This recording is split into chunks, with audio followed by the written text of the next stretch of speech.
De você, Deus quer falar contigo hoje, se liga nele. Você pode orar comigo? Pai, muito obrigado por mais essa oportunidade de ministrar o teu rebanho. Nós somos tão privilegiados, porque o Senhor nos conquistou, o Senhor nos trouxe para perto, e nessa oportunidade nós queremos, meu Pai, te dar honra e reverência através da nossa atenção, através dos nossos ouvidos. É uma das melhores maneiras de honrar o Senhor. E nós queremos fazer isso, meu Pai, com o nosso coração ativo. Embora estejamos sentados ouvindo, espiritualmente nós estamos liberando fé nesse momento. Por tudo que o Senhor vai fazer e tem feito em nós e através de nós te damos toda a glória. Pai, toda a glória é tua, nada de mim, tudo de ti. Recebe o louvor em nome de Jesus. Amém. Olha, para você que está vindo hoje na primeira vez, você já entrou no cinema e pegou o final do filme? Né? Pode ser que esteja acontecendo hoje isso, porque a gente está encerrando uma série de 6 episódios, mas todos esses episódios estão disponíveis para você ouvir no YouTube, se você quiser lá e assistir. Mas eu vou fazer uma bem rápida recapitulação aqui, uma revisão do que a gente falou desde o início. A gente usou, para começar, essa expressão, que é como muitos de nós somos conhecidos. No Brasil, inclusive, o Brasil é considerado um país cristão, seja católico, protestante ou qualquer outra coisa no meio que você arrumar, cristão.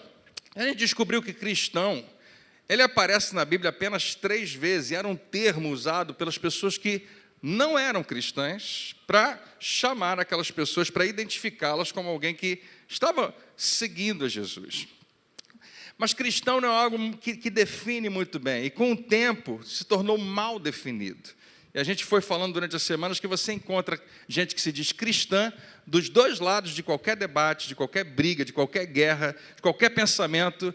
Não importa, tem cristão que pensa de um jeito, cristão que pensa de outro jeito, e ainda assim se chama dessa maneira. E como a gente falou, né, pelo mundo nós somos vistos e considerados. Se você for perguntar lá fora, a maioria das pessoas acha que um cristão, um evangélico, um crente, se encaixa mais ou menos nisso aqui. Essa é uma frase que alguém falou. Evangélicos são moralistas, preconceituosos e homofóbicos que pensam que são os únicos que vão para o céu e curtem secretamente o fato de que está todo mundo indo para o inferno. E ninguém disse amém. Mas eu sei que alguém aqui talvez tenha pensado nisso. Alguém tenha pensado, sempre achei isso, sempre achei que o crente, o evangélico, é isso aí, está bem descrito, né? E é verdade que nós somos vistos porque, de alguma maneira, nós vendemos essa imagem. Ou, como a gente falou daquela autora, né, no nosso 2º ou 3º episódio aqui, a gente usou a autora daquela coleção de livros sobre, o mais famoso é a Entrevista com o Vampiro, você já deve ter ouvido falar, a autora Anne Rice, que já morreu alguns anos atrás, que se converteu, depois ela não quis mais saber da igreja, apesar de continuar firme com Jesus. Ela falou o seguinte: é simplesmente impossível para mim pertencer a esse grupo briguento, hostil, competitivo e merecidamente infame. Ela ficou muito frustrada, depois de se apaixonar por Jesus, perceber que os cristãos muitas vezes não imitavam a Jesus. E o que a gente descobre é justamente isso, é que a gente adotou o nome errado. Jesus nunca chamou seus seguidores de cristãos, ou cristinhos, ou apenas crentes. Jesus chamou os seus seguidores de discípulos.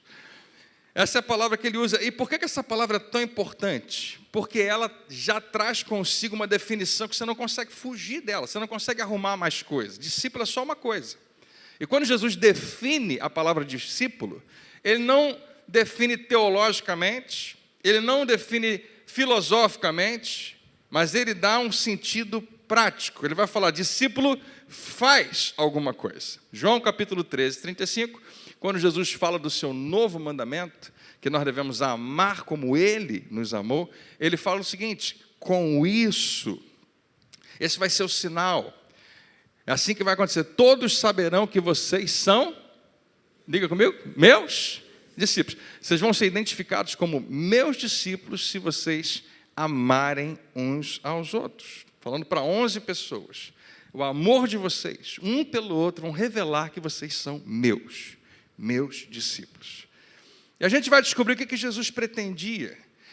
Ele queria que esse tipo de amor que ele revelou permanecesse como um guardião de todas as outras regras.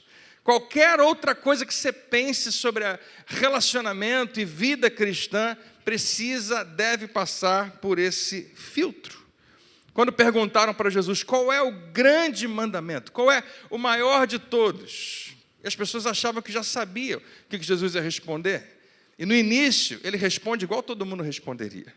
Ele fala em Mateus capítulo 22, verso 37. Respondeu Jesus, esse aqui é o grande primeiro mandamento. Ame o Senhor, o seu Deus, de todo o seu coração, de toda a sua alma e de todo o seu entendimento. Ame Deus com tudo. Pastor Dirmar, o vento está maravilhoso, mas está parecendo que eu estou no meio do furacão. Você pode pedir para o Rodrigo botar. Quando ele botou, fiquei tão feliz. Você acredita que alguém vai pedir para não ventar em cima de si? Vira para o pessoal lá, bota lá.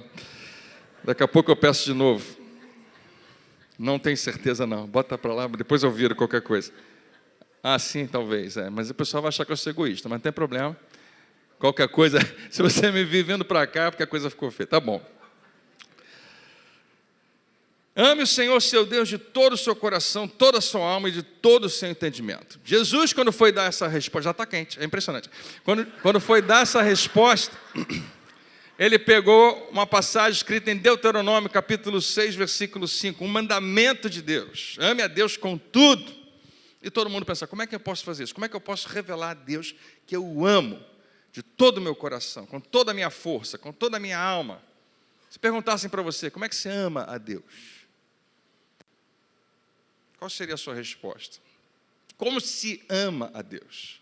Eu faço minha oração todo dia, eu mostro devoção a Ele através de disciplina espiritual. Eu não falto um culto para revelar a Deus que eu o amo. Eu já li a Bíblia toda algumas vezes, porque eu amo a Deus. E talvez as respostas não acabem nunca. Como é que você revela? E Jesus diz, olha, este é o primeiro e maior mandamento. Amar a Deus com tudo que há em você. Todo mundo já tinha ouvido isso antes. Talvez ninguém soubesse responder o que eu falei. Como? Como você faz isso? E aí Jesus vai lá e diz como. E ele fala, o segundo. Não, Jesus, a gente só perguntou o primeiro. Mas não dá para separar um do outro. O segundo é semelhante a ele. Ame o seu próximo como a si mesmo. E aí Jesus fala uma coisa que a gente passa o tempo todo os olhos e não percebe a profundidade. Ele fala o seguinte, destes dois mandamentos dependem toda a lei e os profetas. Quando você lê Jesus falando leis e profetas, é como se hoje ele dissesse Bíblia, porque era a Bíblia deles. A Bíblia, as escrituras dos judeus, era chamado a lei e os profetas. A gente chamaria do Antigo Testamento, ou da Bíblia dos judeus. Mas ele fala, toda a sua Bíblia, tudo que você entender a respeito de Deus que está escrito, depende disso. Tem que passar por isso, todos os mandamentos. Faça isso, não faça aquilo. Todos que você puder imaginar, precisam ser avaliados através desse filtro. Amar uns aos outros. Todos os mandamentos, todos os ensinos, toda a exortação, toda a palavra de Deus depende, antes de tudo, desses dois mandamentos. Se Jesus estivesse aqui, talvez ele falasse com você, querido, querida, toda vez que você for ler a Bíblia, toda vez que você for aconselhar alguém, toda vez que você precisar tomar uma decisão, todas as vezes que você quiser usar a Bíblia para resolver uma questão entre você e sua esposa, entre você e seu marido, entre você e alguém, ou seus filhos, quem for, o que a Bíblia fala sobre essa questão? Sobre marido, sobre esposa, sobre dinheiro, sobre sexo, sobre filhos, sobre emoções ou qualquer outra coisa. Toda vez que você for procurar uma lei, um mandamento, uma instrução, Jesus está dizendo, não faça isso sem esse filtro. Amar a Deus e amar as pessoas. Da seguinte maneira, lembra que eu te perguntei como que a gente ama a Deus? Jesus está explicando. Amar a Deus acima de tudo. Como, André? Revelando esse amor, revelando isso, amando os seus filhos, como Ele ama. Deixa eu ler de novo. Amar a Deus acima de tudo, esse é o filtro. Qualquer outra coisa tem que ser depois disso. Revelar esse amor, amando os filhos de Deus, qualquer um. até aqueles que você não gosta muito, amando seus filhos como Ele, Deus, ama. Quem entendeu até aqui, diga amém. Jesus está dizendo, não ouse usar a minha palavra para maltratar ou excluir qualquer pessoa. A gente até trouxe essa pergunta na semana passada, e eu não pedi que você praticasse, a não ser que você consiga, mas que você pelo menos pensasse nela. A pergunta, o que o amor requer de mim? Essa é a pergunta do Novo Testamento, essa é a pergunta da igreja, essa é a pergunta dos discípulos, será que eles vão seguir a Jesus? Porque Jesus fazia essa pergunta o tempo todo. Diante do que eu estou vivendo, diante do que fizeram comigo, diante dessa situação, o que o amor requer de mim? Não apenas a minha sabedoria, inteligência, capacidade, não apenas os sentimentos que estão querendo brotar, mas o que amor de verdade pede, exige que eu faça diante do que eu estou vivendo? Essa é uma pergunta que a gente não pode parar de fazer se quisermos seguir a Jesus. Agora, você não vai fazer isso intuitivamente. Você nunca vai fazer, eu não sei se alguém fez essa pergunta durante essa semana. Como eu preguei, eu acabei fazendo algumas vezes, mas quem prega é suspeito, porque está muito na cabeça da gente. Mas eu não sei se foi fácil para você pensar nisso durante essa semana. Mas uma coisa que eu sei que você pensou, ou não pensou, mas acabou fazendo, é que o que a gente mais quer não é nem pensar nisso. O que a gente mais quer, de verdade, é que todo mundo saiba que a gente está certo. A gente quer que as pessoas saibam que a nossa opinião, que o nosso argumento é o que está valendo. Diferente de Jesus.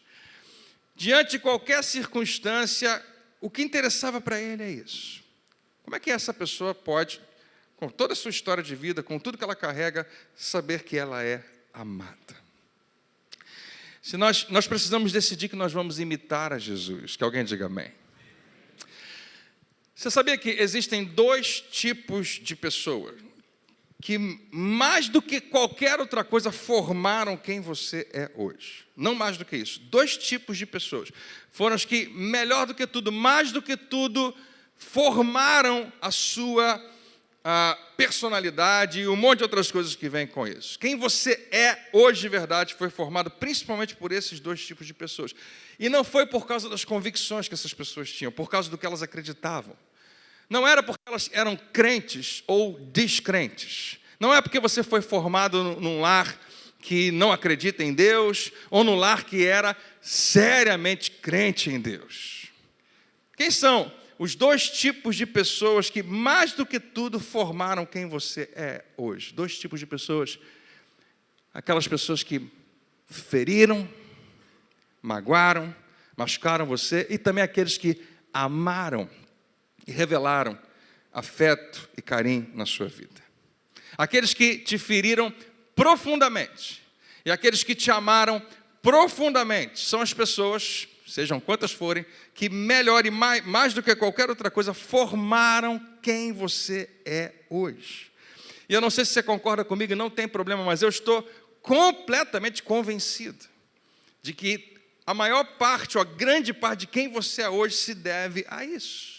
Você é quem você é, como marido, como esposa, como pai que você é, como mãe que você é, como amigo, como chefe, como empregado. Você é desse jeito por causa de grandes doses de mágoas, feridas, dores, sofrimentos causados por pessoas nos seus relacionamentos, rejeição, ou por causa também de muito amor, afeto e aceitação que você recebeu. A sua segurança ou falta de segurança, a sua confiança, a sua saúde emocional está pautada nos seus relacionamentos. Quando você pede ajuda a um terapeuta, a um pastor, alguém para te aconselhar, porque você não está conseguindo resolver aquela questão na sua vida, seja ela qual for, seja uma dependência química, seja uma situação de relacionamento que parece que não tem jeito, ou uma crise de raiva que você tem de tempos em tempos, seja o que for, um bom conselheiro vai te levar até aqui. Um bom conselheiro vai te ajudar a enxergar na sua história de vida como os seus relacionamentos, desde criança, Pai, mãe, irmãos, e depois a maneira como isso vai se expandindo. Como isso afetou você por causa de aceitação ou rejeição que você recebeu. Não importa se aquela pessoa vai ou não vai, se ela ia ou não ia à igreja. Não importa no que ela acreditava. O que importa é como ela tratou você, como você foi tratado, como ela se comportou em relação a você. Não o que ela acreditava, mas o que ela fez. Muita gente, eu já estou com idade, que já tem alguma experiência, eu já vi, já conversei com muitos de vocês. Muita gente foi ferido profundamente por pessoas com uma teologia sensacional, com uma teologia impecável.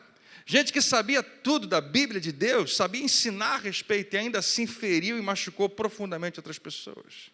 Gente que acreditava na coisa certa, gente aparentemente espiritual, gente que não faltava um culto, conhecia capítulo, versículo para cada pecado que você já cometeu.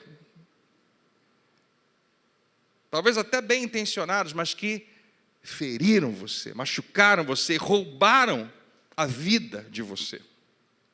Prepararam você para uma vida adulta tão dolorosa, tão difícil, que você não caminha pela vida, parece que você manca pela vida. Quando você manca, significa que você tem que compensar na outra perna. Você precisa dar algum jeito para não ficar tão ferido.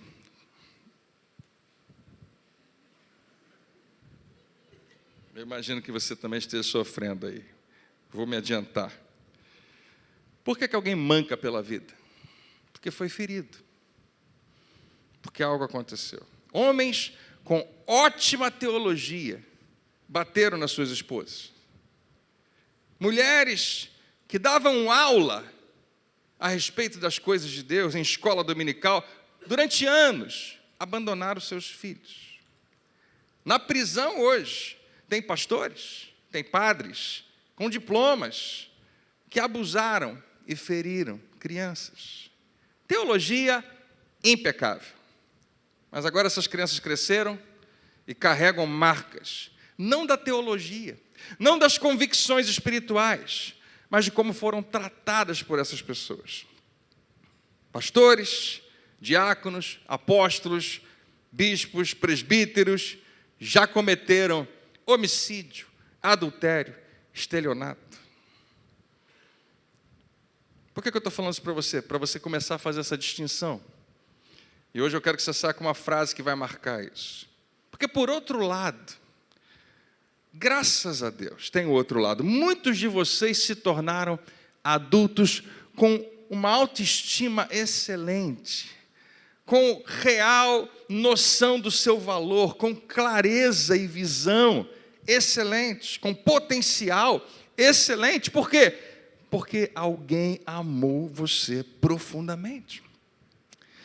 E a teologia da pessoa que amou você não era tão sofisticada. Ela nem sabia tanto assim da Bíblia.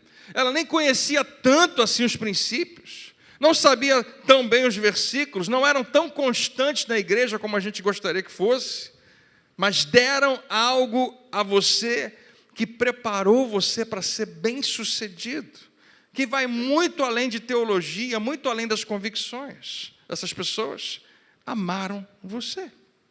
Talvez tenha sido seu pai, sua mãe, ou um professor, uma professora, um amigo, ou alguém que sentou do seu lado, talvez num pequeno grupo, alguém que apareceu na sua vida pela primeira vez, e pela primeira vez você experimentou amor incondicional.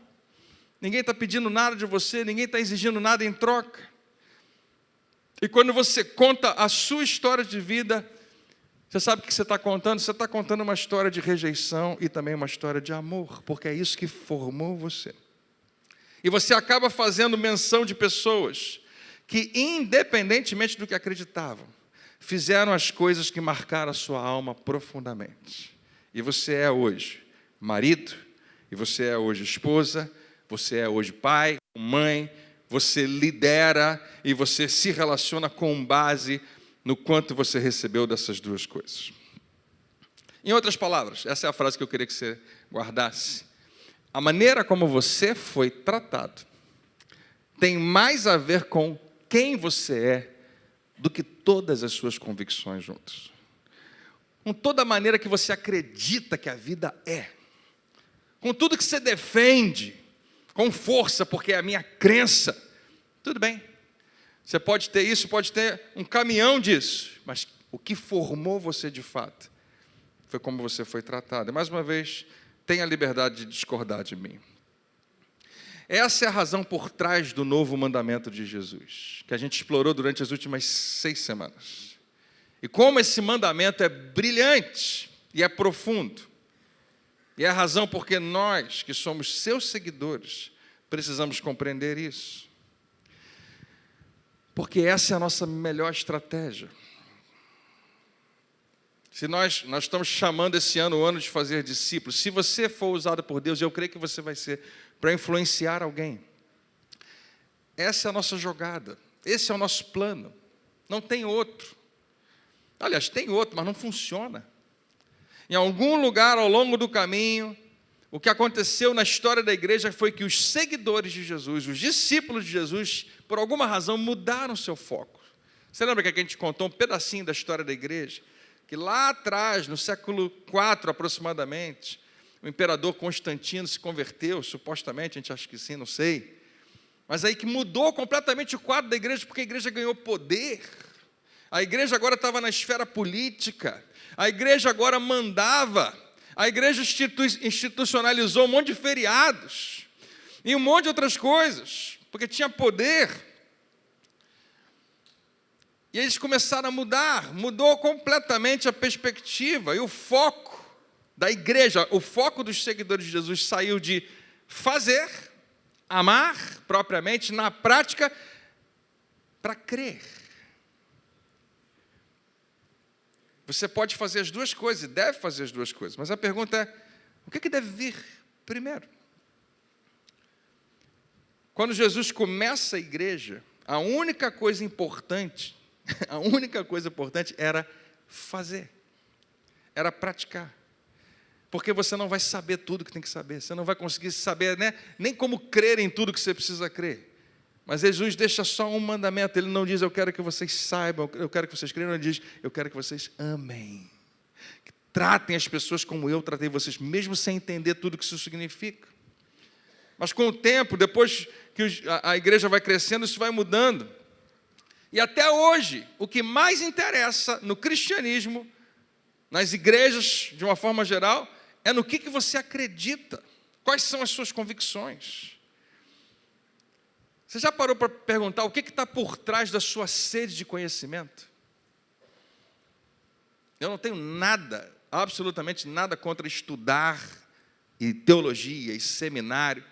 De uma forma geral, não vejo problema. Mas eu vejo pessoas sedentas por isso e eu pergunto, qual é a sua real motivação?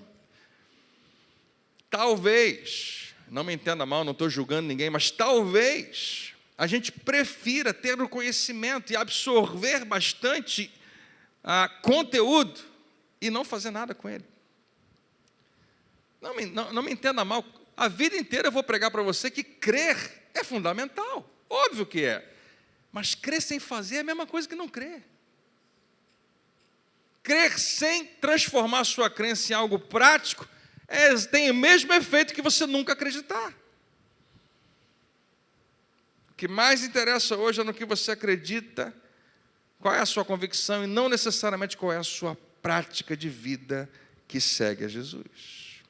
E como eu já falei algumas vezes, eu acho que merece repetir, se nós apenas fizéssemos o que Jesus fazia, imitando Ele, ao invés de ficarmos discutindo sobre o que Ele falou, o mundo seria transformado.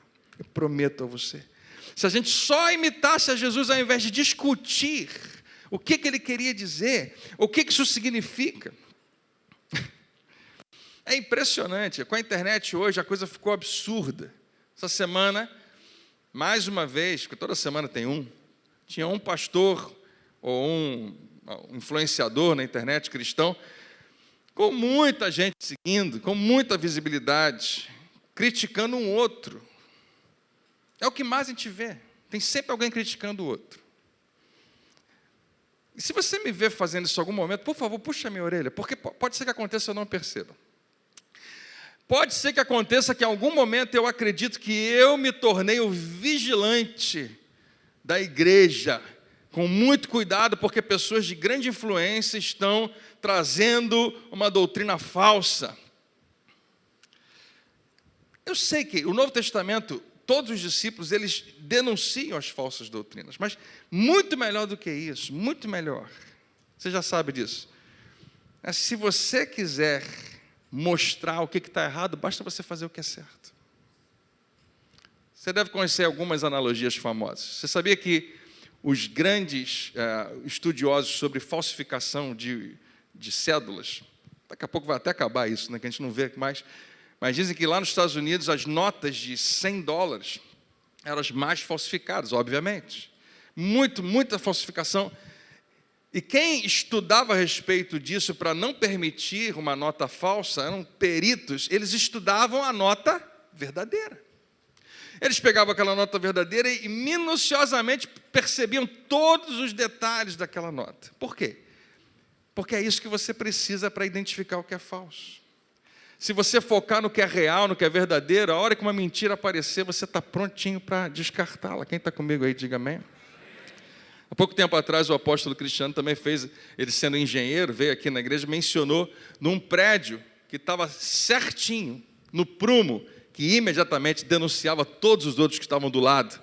Qualquer outro prédio torto vai aparecer rapidamente quando você tem um certinho na frente.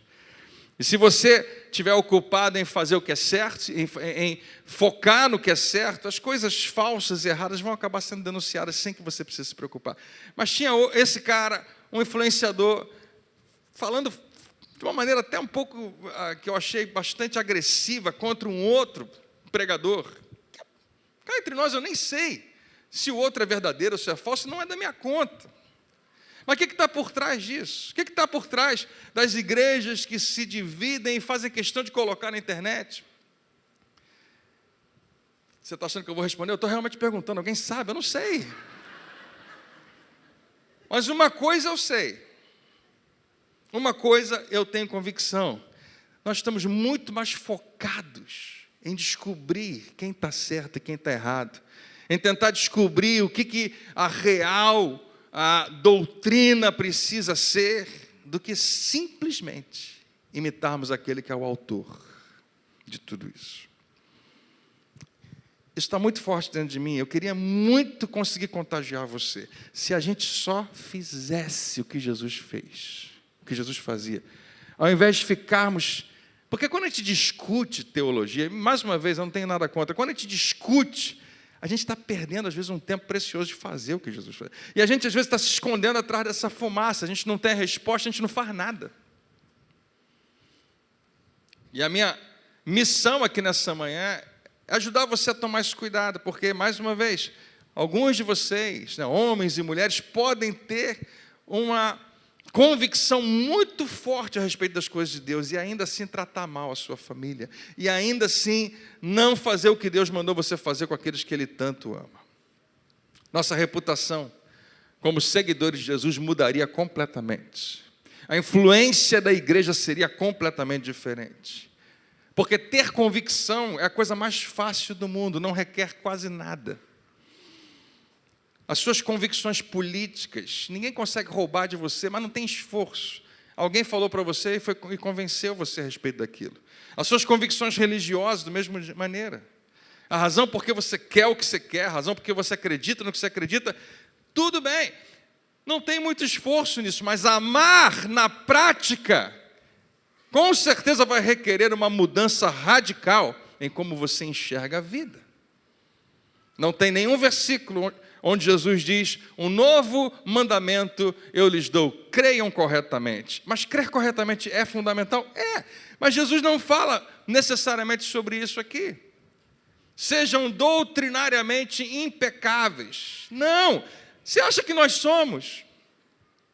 Você acredita realmente que a Nova Vida, a Família da Fé de Jacarepaguá é a igreja que entendeu tudo? A gente não tem mais mistério para a gente gente já sabe tudo certinho que tem que fazer, e a gente está na frente de outras igrejas? Ou qualquer outra igreja acertou em tudo? Não, Mas Jesus não pediu que a gente fosse doutrinariamente impecável. Outra coisa que Jesus não fala, assim, todos saberão que vocês são meus discípulos, se vocês crerem corretamente, se as convicções de vocês estiverem no lugar certo. Mais uma vez, claro que você tem que crer corretamente, mas não é o foco. É impressionante hoje a enorme quantidade de tempo que é gasto, e energia, e dinheiro, em publicações, em livros, em internet, gente que prefere discutir sobre o que Jesus queria dizer quando ele disse alguma coisa. No início da igreja, nem tinha Novo Testamento, não era assim, era simples, era só fazer, amem uns aos outros, era uma constante volta à mesma pergunta, o que eu preciso fazer se eu quiser imitar Jesus? E é brilhante, porque Jesus conhece o coração do homem. Jesus interage com as pessoas com base na história delas. Toda vez que Jesus entra em ação, é impressionante. Jesus não ama você do mesmo jeito que ele ama a pessoa que está do seu lado. Ele ama com a mesma intensidade e com o mesmo amor, mas ele revela isso de maneira diferente. Quem está dormindo, diga amém. Ok, muito bom. Olha aqui para mim, já aconteceu com vocês? Quantos aqui, você conhece alguém... Você conhece uma pessoa que é profundamente irritante? Quem conhece alguém assim? Levanta sua mão. Isso. Pode levantar com orgulho. Quem conhece aqui uma pessoa que faz besteira o tempo todo? Quem está sentado ao lado dessa pessoa agora? Não levanta a mão, por favor. Tem gente que irrita você porque toda hora faz a coisa errada. Pessoas difíceis. Gente complicada, gente irritante, você pergunta, meu Deus, por que é assim? Por que ela faz isso? Por que ele faz aquilo? Eu não entendo como é que alguém pode ser assim. E você não entende mesmo até o dia que você conhece a história toda daquela pessoa. Até o dia que você descobre o que aconteceu desde a sua infância, adolescência, juventude. E agora, não é que tudo mudou, mas com certeza a sua perspectiva mudou. A maneira como você vai olhar para aquela pessoa fica completamente diferente. Agora, imagina Jesus. Toda vez que Jesus interage com alguém, ele sabe de toda a história daquela pessoa. Ele faz com base nisso.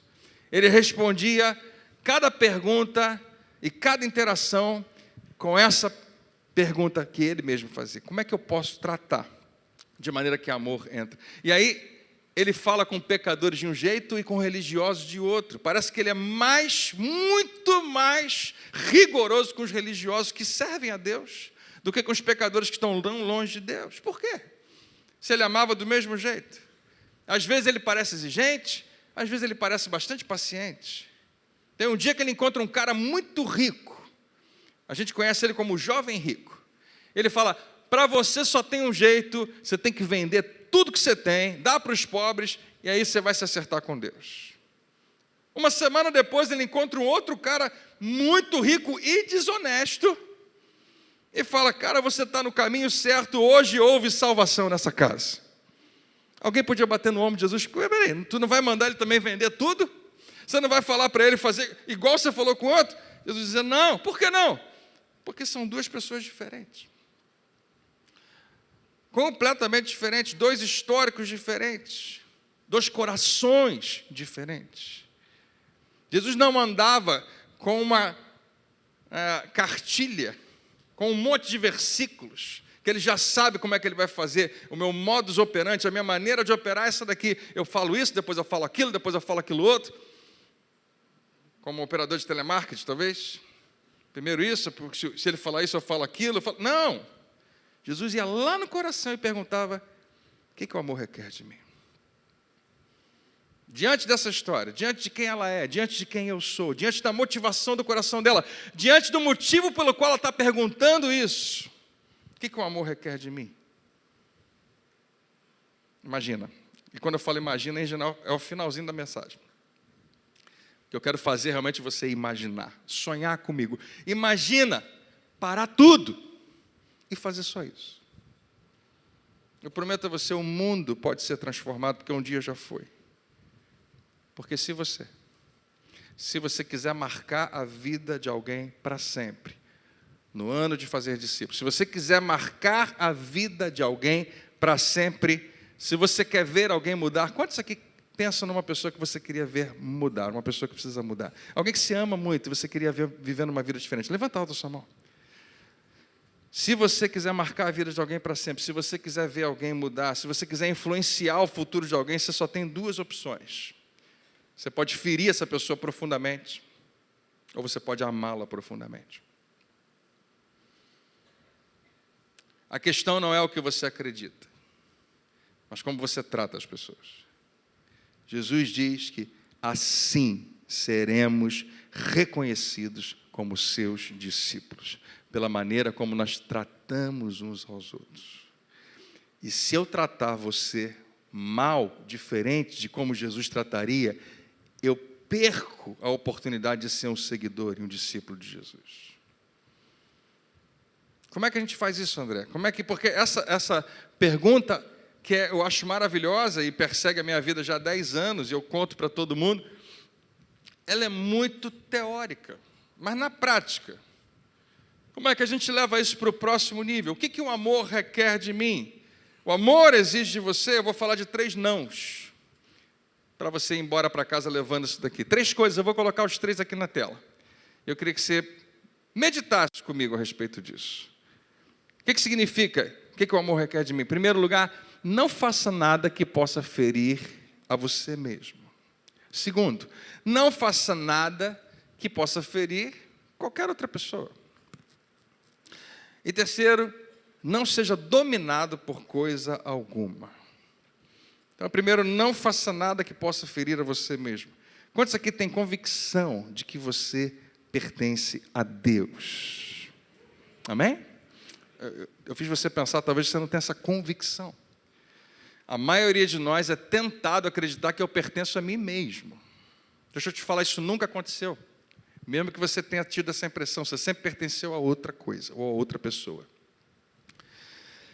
Se você tem a convicção de que você pertence a Deus, porque está escrito lá, que você foi comprado por preço muito alto, que você pertence a Ele. Se você quiser acreditar nisso, e a decisão é sua, você precisa perguntar, o que o amor requer de mim? Que você jamais tome uma decisão moral, que você jamais tome uma decisão sexual, que você jamais tome uma decisão ética, jamais tome uma decisão relacional, profissional, financeira, que acaba ferindo você mesmo, que acaba ferindo e machucando você mesmo, porque você sabe que quando você machuca a si mesmo, você sabe quem você está machucando? Alguém que o teu Pai Celestial ama profundamente.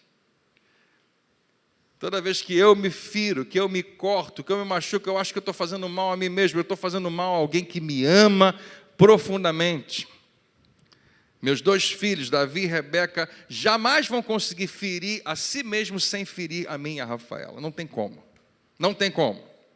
Se eles decidirem ferir a si mesmos, nós estamos sendo feridos juntos. Quando você fere a si mesmo, você fere quem ama você. Tanto o seu Pai Celestial, como as muitas pessoas que amam você e você se importa com elas. Que você cuide de si mesmo, para você poder cuidar daqueles que amam e precisam de você. E aí eu vou deixar o Espírito Santo falar exatamente como você faz isso. Não é só você, porque você é amado. Que alguém diga amém. Segundo, não faça nada que possa ferir aos outros. Esse é bem óbvio. Quando a gente entra naquela seção dos 10 mandamentos que falam não matarás, não adulterarás, a gente está falando, todos eles têm a ver com relacionamento. Não minta, não traia a confiança de ninguém, não roube nada de ninguém, nem pense nisso, não cobice. Nunca use o seu cristianismo, a sua teologia como desculpa para ferir ou ofender alguém. Você jamais deve perseguir, mentir, enganar, fofocar, pressionar, trair ou tentar. Quando eu digo tentar, é provocar realmente alguém à tentação. Qualquer pessoa. Vou repetir para você ver se algum cabe para você. Você jamais deve perseguir, mentir, coisa mais fácil que tem, né? Enganar, fofocar. Que os fofoqueiros não digam amém agora. Fofocar, a gente acredita que é inofensivo, é a coisa mais fácil do mundo. A pessoa nem está aqui presente, é só entre a gente aqui. Pressionar alguém a fazer o que você quer, trair, tentar qualquer pessoa. Muitas vezes, pode exigir que para amar propriamente alguém, para não ferir outra pessoa, talvez confrontos sejam importantes. Porque talvez alguém pense, André, mais uma vez você está falando que a gente tem que tratar as pessoas bem, porque Jesus fazia isso, nos ensina a fazer. Isso significa o quê? Que a pessoa pode fazer o que ela quiser? Que ela pode passar por cima de mim? Que eu posso ser um capacho? Que eu tenho que dizer sim para tudo que ela quer? Não é assim que amor funciona. Se você pensar nas pessoas que você mais ama, qualquer uma delas, e você vê elas correndo por um abismo, se você não vai lá e violentamente segura ela, mesmo que machuque, você não ama essa pessoa. Quem está comigo aqui? Amém? Um exemplo que de vez em quando eu dou, que eu estou no volante, a gente está fazendo uma viagem, minha esposa está do lado, os filhos estão atrás, eles pegam no sono, e de repente todo mundo acorda com um movimento brusco do carro. Todo mundo fica desesperado. O que é isso? Eles podem ficar com raiva de mim por alguns segundos, mas eu posso ter salvado eles da morte. Ninguém sabe exatamente o que aconteceu. Quem ama, muitas vezes vai fazer algumas coisas para proteger, que não necessariamente vai parecer isso. Se eu amo você e vejo você fazendo algo errado, eu preciso confrontar você, ou eu não amo você. Não quero me meter. Não quero que a pessoa ache que eu estou contra ela, vai ferir nosso relacionamento. Mas pode salvar a vida dela? Você ama de verdade? Confronto é importante. Às vezes é isso. É a diferença entre o canivete e o bisturi. Os dois cortam, mas um pode curar. Não precisa ferir necessariamente. Amém? E por último, não seja dominado por coisa alguma. Se você é dominado por qualquer coisa, isso está impedindo que você ame propriamente. Nós precisamos aprender a ter autocontrole, a frutificar esse elemento do Espírito Santo, do fruto do Espírito, a governar os nossos próprios apetites, a voltar a gritar mais alto, você não manda em mim, para coisas que querem mandar em você. Não permita que um desejo, um apetite, uma vontade domine a sua vida. E a maioria de nós hoje vai pensar, às vezes, em sexo, em talvez uma tentação nessa questão da nossa vida sexual. Mas quando você olha para Jesus, parece que ele fala pouco a respeito disso. Você sabe o que Jesus fala frequentemente que domina a gente? Dinheiro. Ele fala bastante sobre isso, como o poder que o dinheiro, as coisas, podem dominar, pode ter sobre você para dominar você. Então, a pergunta é para você nessa manhã, quem manda em você? Eu mando em mim mesmo? Talvez não. As pessoas, alguém chama a sua atenção em relação à mesma coisa o tempo todo? Olha, acho que você está exagerando aqui, acho que você está comendo demais, bebendo demais, fumando demais, se medicando demais, seja o que for. Se você é dominado por algo, você não vai conseguir amar alguém. As pessoas que amam você não deveriam ter que competir com o melhor lugar e o primeiro lugar na sua vida quando tem que competir contra o seu álcool, contra a sua raiva, contra a sua qualquer coisa que esteja tentando ser maior na sua vida. Nada disso deve ser Senhor da sua vida. Diga comigo, Jesus é o Senhor da minha vida. O que o amor requer de você? Que você destrone qualquer outro Senhor na sua vida. Que você não vai conseguir amar se estiver sendo dominado. Então, não faça nada que possa ferir a si mesmo, não faça nada que possa ferir aos outros. Não seja dominado por coisa alguma. Para terminar, sendo bem sincero, enquanto a gente estava lendo isso, você pensou em outra pessoa? Pensou em outra pessoa? Pastor, estou quietinho aqui, mas estou tão feliz que meu marido veio hoje. Queria que meu filho estivesse aqui, ele precisava ouvir isso. Queridos, essa postura que a gente tem, a gente precisa levar a sério. Quando a gente quer muito que alguém ouça algo, pode ser que sem perceber a gente acha que a gente não precisa ouvir. E olha aqui para mim, é exatamente assim que as pessoas desse mundo percebem que cristãos às vezes ferem as pessoas, por causa dessa perspectiva de que os outros precisam mudar. E se precisar, eu vou mudar elas. E se a gente deixasse, realmente decidisse deixar Deus tratar delas? E se a gente decidisse apenas fazer essas 3 coisas? Eu não vou fazer mais nada que esteja me ferindo. Eu vou procurar ajuda, eu vou procurar terapia, eu vou fazer o que for necessário. Eu vou pedir perdão. Eu não vou fazer mais nada que esteja ferindo as pessoas. Eu não vou ser nem passivo e nem enérgico demais. Eu não vou usar o canivete, mas eu vou usar o bisturi. E se for necessário eu vou confrontar. Eu não vou permitir que nada seja meu Senhor, a não ser Jesus. Amém? Quando a gente usa qualquer coisa que não seja o amor para avançar o nosso cristianismo, a gente perde o poder de transformação. Mas se a gente acertar nisso, a gente pode mudar o mundo. Já aconteceu uma vez. Pequeno número de seguidores de Jesus que não tinham Bíblia, não tinham nem o poder, nenhuma influência, não tinham território nem exército, não tinham político nem partido, não tinham nem um deputado na Câmara, nem um senador, nem um vereador. A única coisa que eles tinham era uma ordem de Jesus: amem como eu amei. E o que vai acontecer é que se a gente fizer isso, pessoas vão ser, talvez possam se sentir culpadas, mas não condenadas. Não vão se sentir julgadas. Não vão se sentir coagidas, mas atraídas para Ele. Porque nós seremos a geração, e eu creio que isso está acontecendo, que reafirmou essa simples verdade: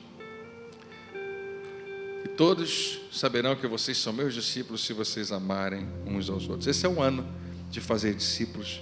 Que tal nós aqui, hoje, adotarmos o modelo de Jesus e amarmos como Ele nos amou? Deus abençoe você. Você pode dar a Ele toda a glória? Glória a Deus.